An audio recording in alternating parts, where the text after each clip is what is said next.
Howdy, howdy, howdy. Today's topic is arrays. Let's look at arrays and how they work. An array is an ordered collection of items or elements. If I need 2 or 3 variables, I don't need an array. But what if I need to store 200 or 300 variables? Yes, absolutely I need an array. You can access the collection as a whole, or you can access the individual elements. One thing I like to say is arrays are for storing mass quantities of variables. Let's say we have an online game with 200 or 300 players, and we want to track how much money 200 or 300 players have accumulated during the game. Well, you don't want to declare 200 or 300 variables to do it, when you can declare one array and track the amounts that each player owns.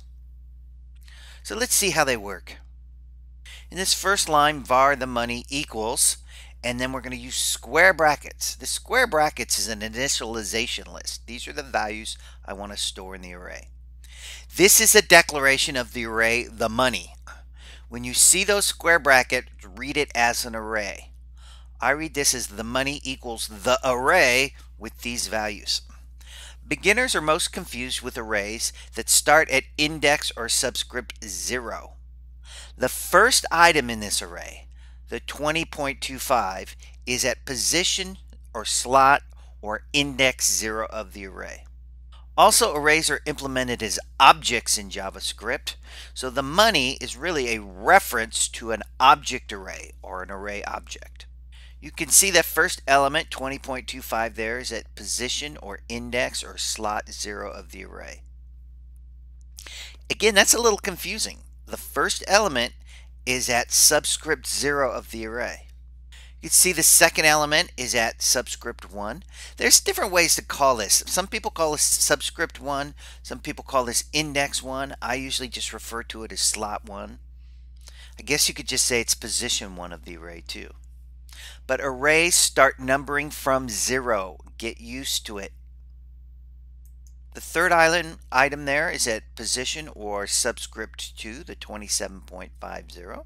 Remember, these are all amounts of money that players in the game have accumulated, and we need one place to store those. And 82.0 goes at index or subscript 3, and finally 4.75 goes at index or subscript 4. That's what you got to learn. The last element of a 5-item array is in position 4. The first element is in position or subscript 0. Get used to it. Now let's use the array. Let's declare a variable called player money and go into the array and pull a value out.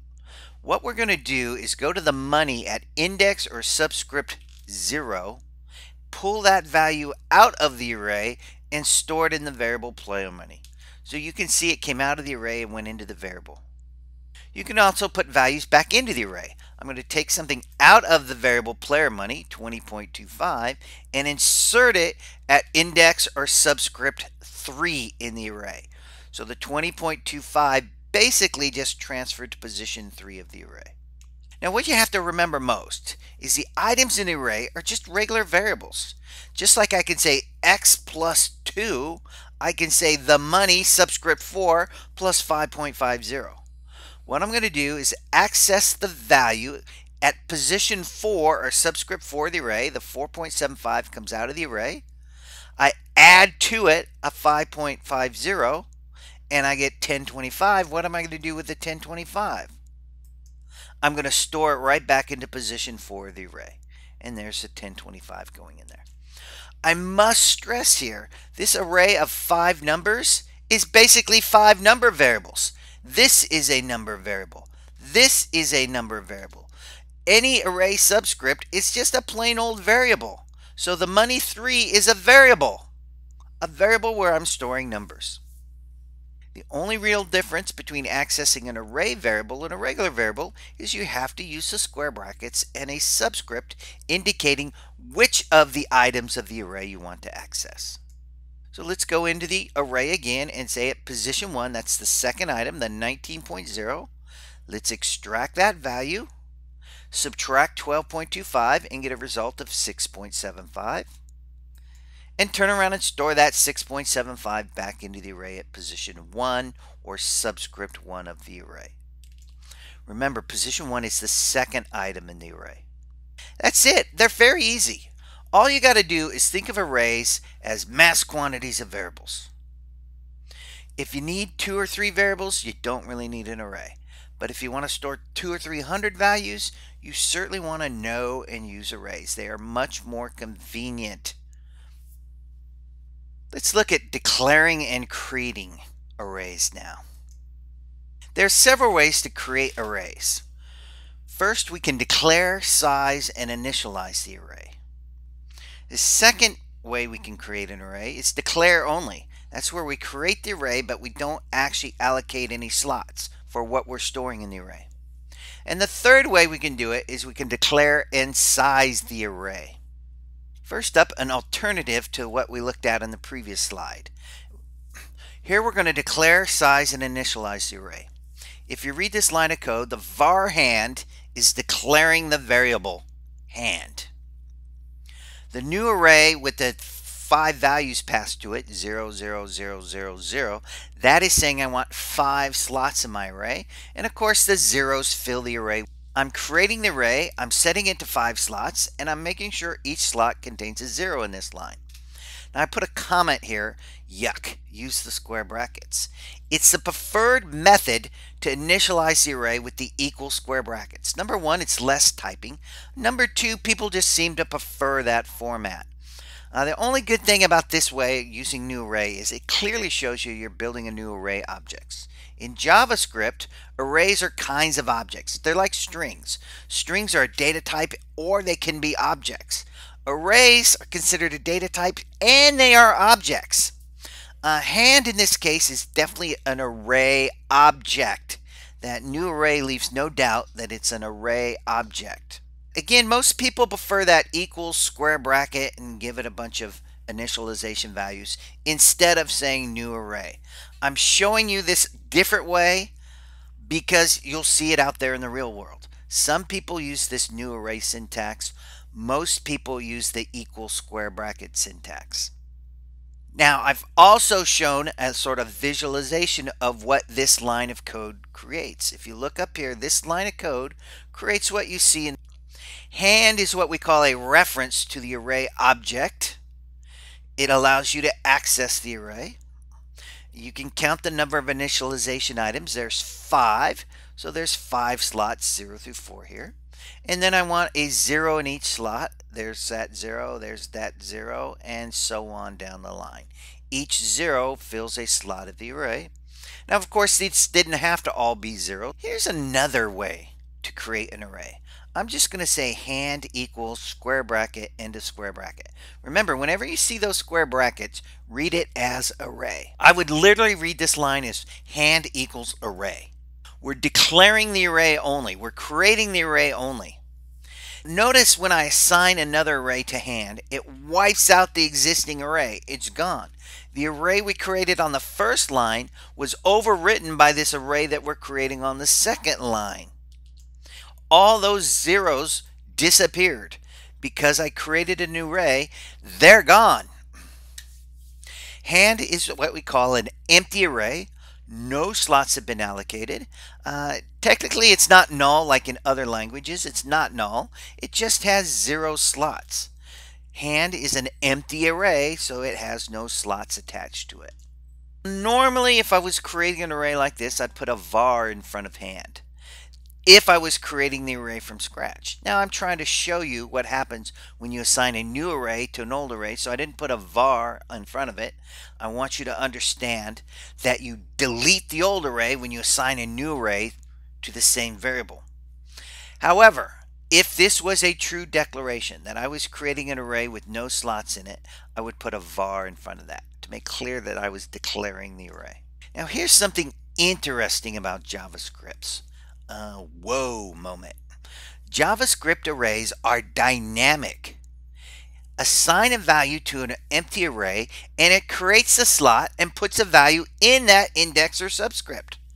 So up here I'm saying hand subscript 0 equals 14. Well, remember, there was no subscript 0. So what that does is it creates subscript 0 and a 14 gets assigned to it. That's different than other programming languages. Other programming languages insist that you size the array from the very start.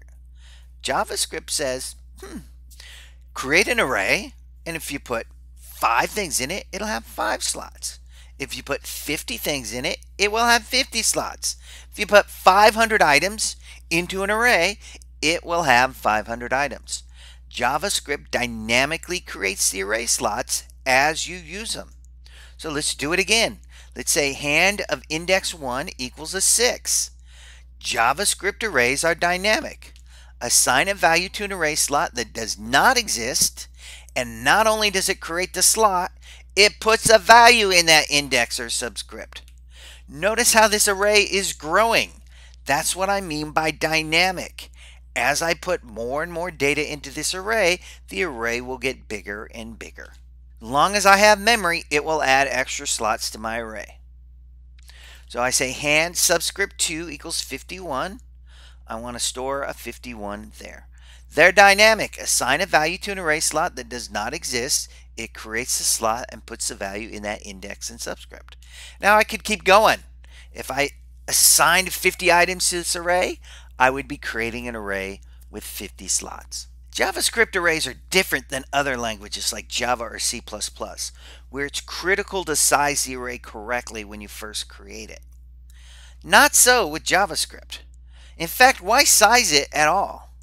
If you put 3 items in an array, it will have 3 slots.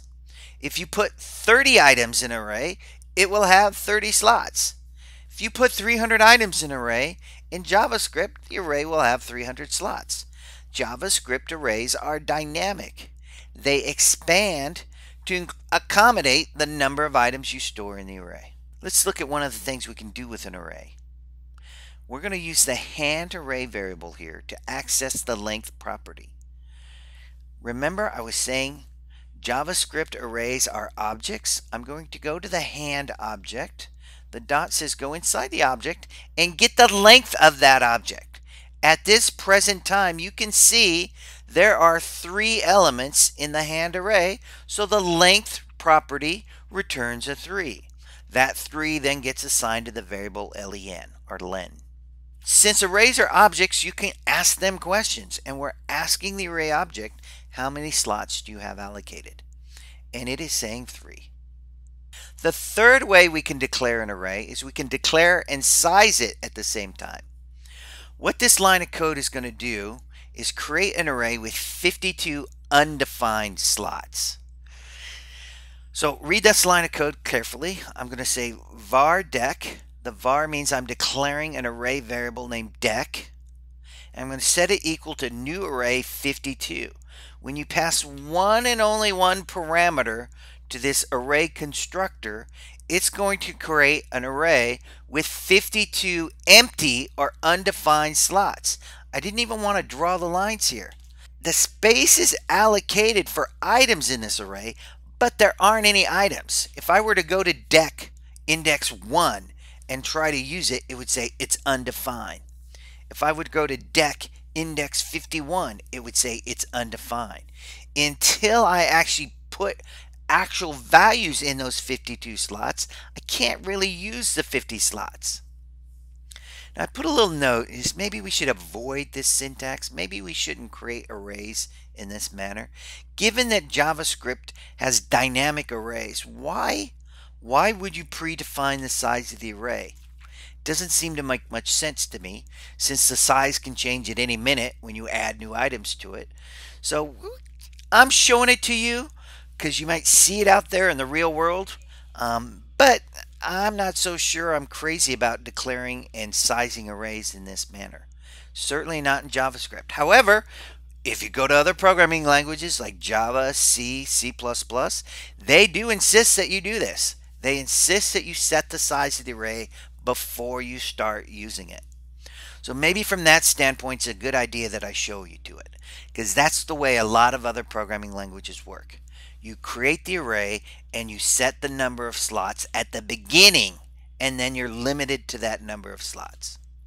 Fortunately for JavaScript, we don't have to set a maximum size. We don't have to set a fixed size here. So in JavaScript, but in other languages, that's how it works. Now let's look at arrays of objects. Arrays of objects are slightly different than arrays of numbers. So let's look at how they work. Arrays of objects are stored as references in each slot. We don't actually store a value in the slot of the array. We store a reference to an object in the slot of the array.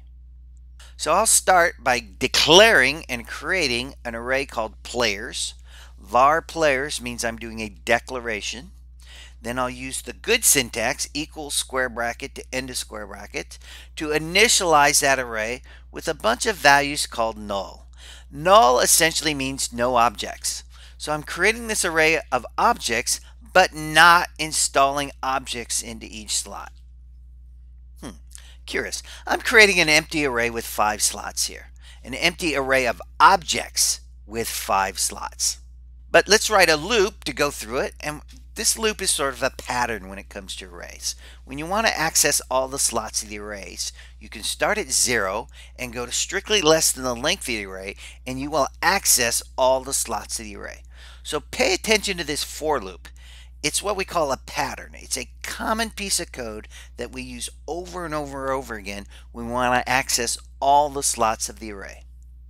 We'll set I equal to 0, which means we want to access subscript or index 0.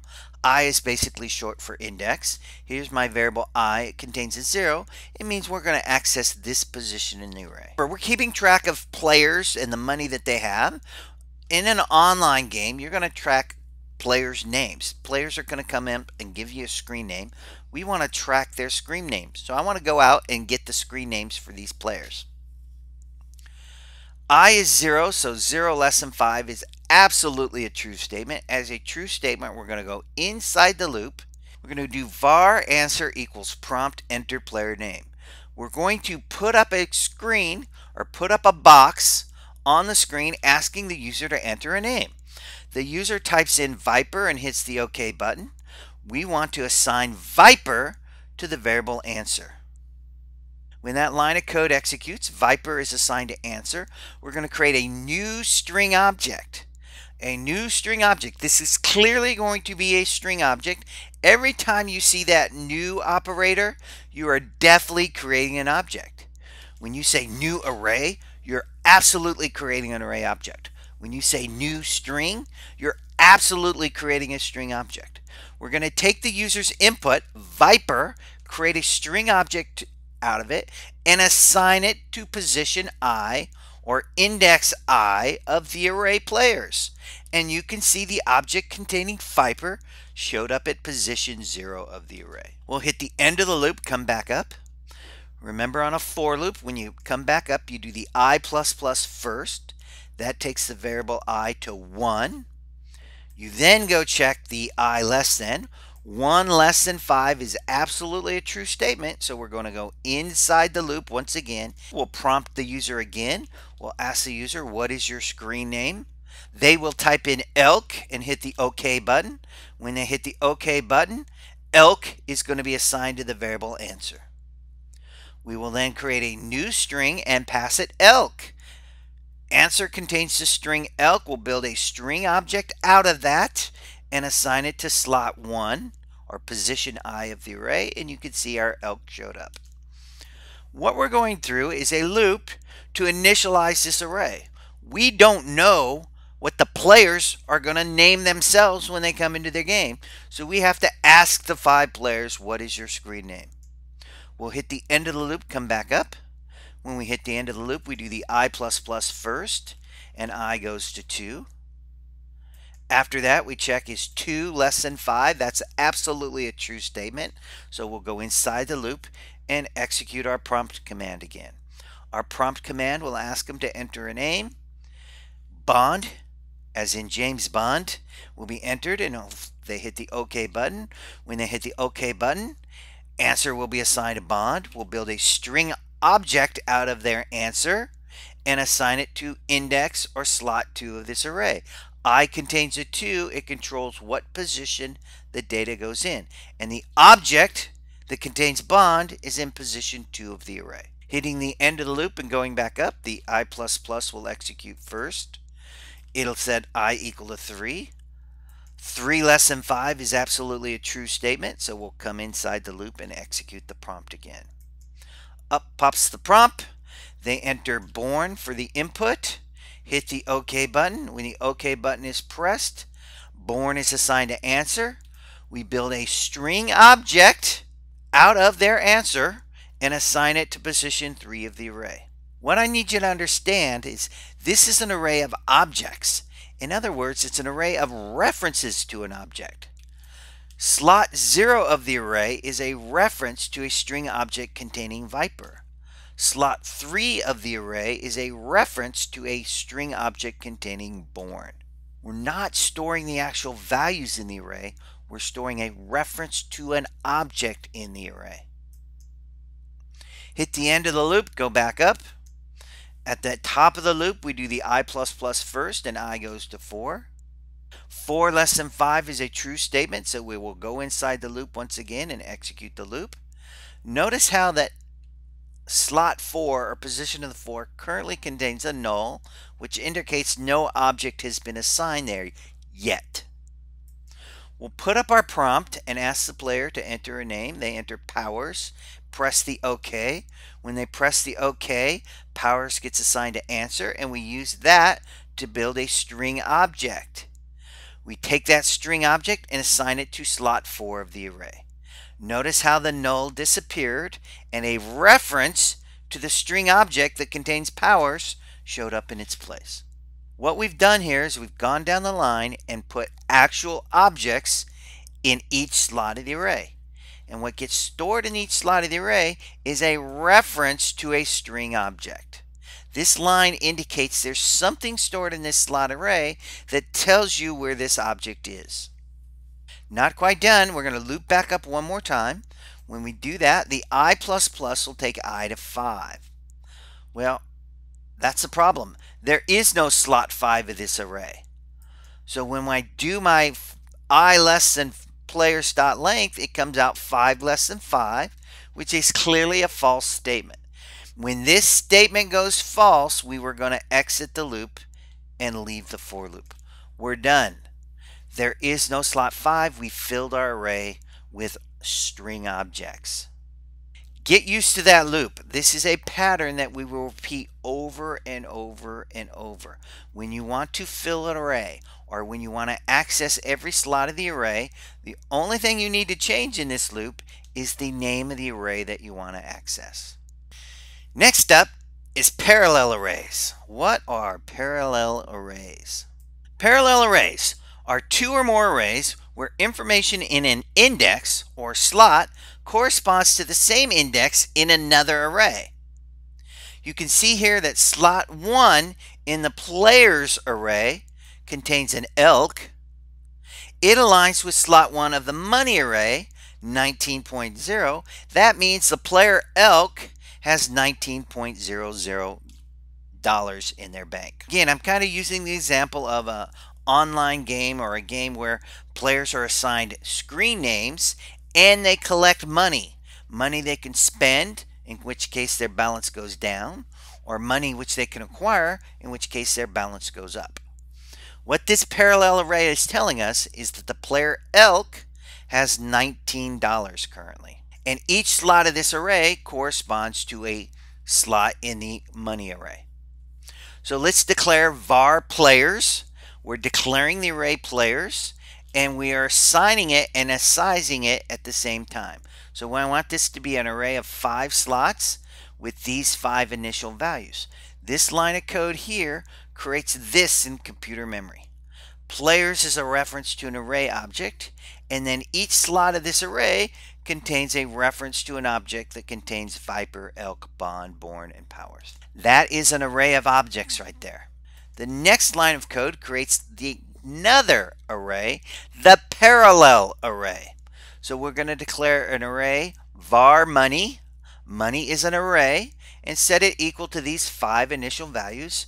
If players has 5 slots and money is a parallel array, it better have 5 slots too. We'll use the syntax to initialize and size the array. We want 5 slots with these current values in it. Is it clear now what a parallel array is? The player Viper has $20.25. The player Elk has $19. The player Bond has $27.50. The player Born has $82. The player Powers has $4.75. Each slot in this array corresponds to a parallel slot in the other array. So I've just created two arrays and initialized them and told you these are parallel arrays. So let's ask the user, enter a player number 0 to 4. Tell me which player number you want to access, 0 to 4.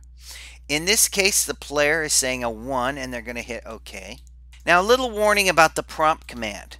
The prompt command returns a text string. The prompt command does not know this is a number. The prompt command says anything you enter in this box is text. So currently in the variable slot, I put some quotes around the 1. This is the string containing 1 that the player just entered. I don't technically have to do this, but I want to clearly show you that I'm going to convert the string that contained 1 over to the int. And that's what the parseInt command does. ParseInt is a built-in command to JavaScript that says, pass me a string containing a number, and I'll convert it to a real actual number. So slot actually changed type here. It went from the string that contained the letter 1 to the number that contains the number 1. It's important to use numbers to access arrays. You can use strings, but if you ever do any math with them, it'll screw things up. That is a common error in JavaScript. If slot contained a string and I said access slot plus 1, it would do string concatenation, which we don't want. So it's important to convert this to an integer. So if we do any math with slot, say access slot plus 1 or access slot plus 2, the math works correctly. So all we're doing is converting that slot to a number on that line of code. And once we do that, we're going to output to the screen. We're going to do a document.write and say the player in slot 1, which is elk, has this amount of money. So I prefix a $sign to it, and then I access money slot 1. Player slot 1, money slot 1, it's going to say the player elk has $19. You see this red block? It's pretty clearly showing you that player elk has $19.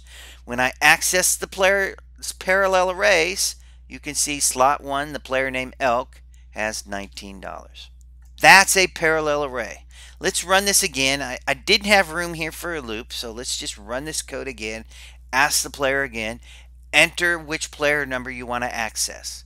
They select a 4. Remember, this is the text string containing 4, so I put quotes around it.